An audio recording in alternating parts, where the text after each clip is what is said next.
Halo teman-teman, kembali lagi bersama saya di sini ya. Di sini kita akan melanjutkan membahas demokrasi menurut filsuf Romawi, teman-teman. Dan di sini pembawaan saya berubah ya, lebih ke santai sih teman-teman. Karena saya kan membahas demokrasi tentang filsuf Romawi ini, saya membaca tulisan-tulisan para filsuf ya. Dan kalau tidak salah, saya tercerahkan dengan kata-katanya filsuf yang bernama, kalau nggak salah, Seneca. Dia bilang, kita lebih sering menderita dalam imajinasi daripada dalam kenyataan. Kalau nggak salah, itu sih teman-teman. Kayak kita terlalu mengkhawatirkan apa yang belum benar-benar terjadi daripada apa yang terjadi gitu. Padahal kan kita harus fokus ke apa yang bisa kita kontrol tanpa mempedulikan apa yang tidak bisa kita kontrol. Kayak gitu sih. Ya, kalau saya sih nangkepnya gitu ya. Kalau kata mengutip dari tulisan filsuf yang bernama Seneca itu, teman-teman. Keren-keren coy pemikirannya. Oke lah, langsung ke pembahasan pertama. Pembahasan utama kita yaitu pemikiran Sokrates yang tidak mati ditelan oleh bumi. Mengapa demikian? Oh, tentu ada alasan dong, teman-teman. Mengapa pemikiran Sokrates tidak mati? Ya, karena Sokrates punya murid dong. Iya gak sih? Ya iyalah. Salah satu muridnya adalah Plato. Di sini kita akan membahas pandangan Plato ya, murid dari Sokrates. Ya, mungkin pandangan umumnya tentang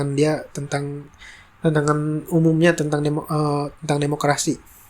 Seperti pandangan Plato tentang demokrasi, dia memiliki banyak sisi menarik sih, meskipun dia cukup kritis terhadapnya.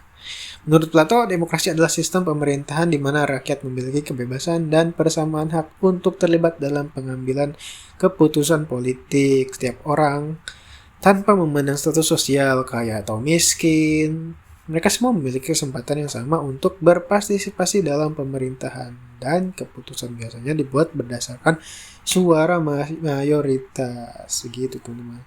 Plato juga melihat demokrasi muncul sebagai respon terhadap ketidakpuasan pada bentuk pemerintahan sebelumnya, seperti oligarki, di mana kekuasaan hanya dimiliki oleh segelintir orang kaya.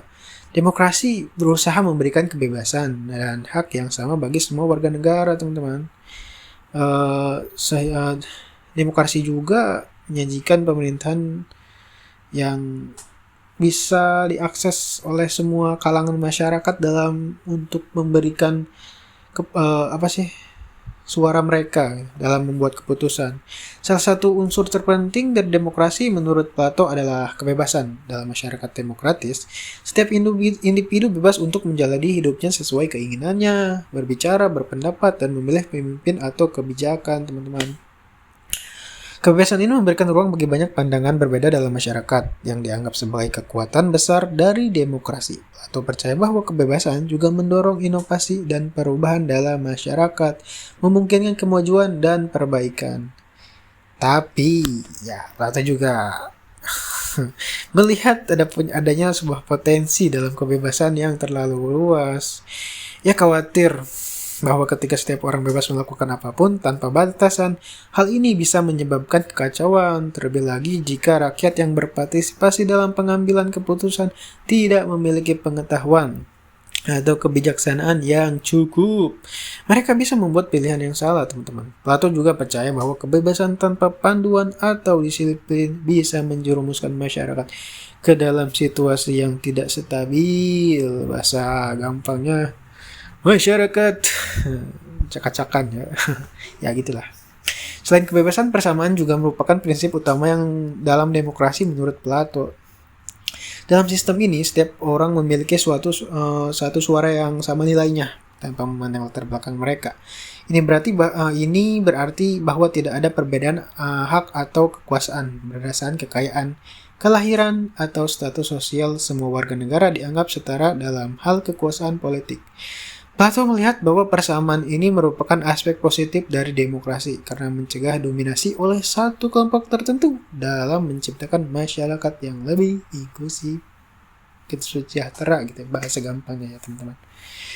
Plato juga mengamati bagaimana demokrasi mempengaruhi struktur sosial masyarakat. Demokrasi memungkinkan adanya mobilitas sosial, di mana seorang dapat naik atau turun dalam status sosial berdasarkan kemampuan dan usaha mereka sendiri, bukan karena keturunan atau kekayaan. Ini membuat masyarakat demokratis lebih dinamis karena setiap orang memiliki kebebasan untuk memilih jalan hidup mereka sendiri, termasuk dalam berkarir, berpartisipasi, dan juga berpolitik.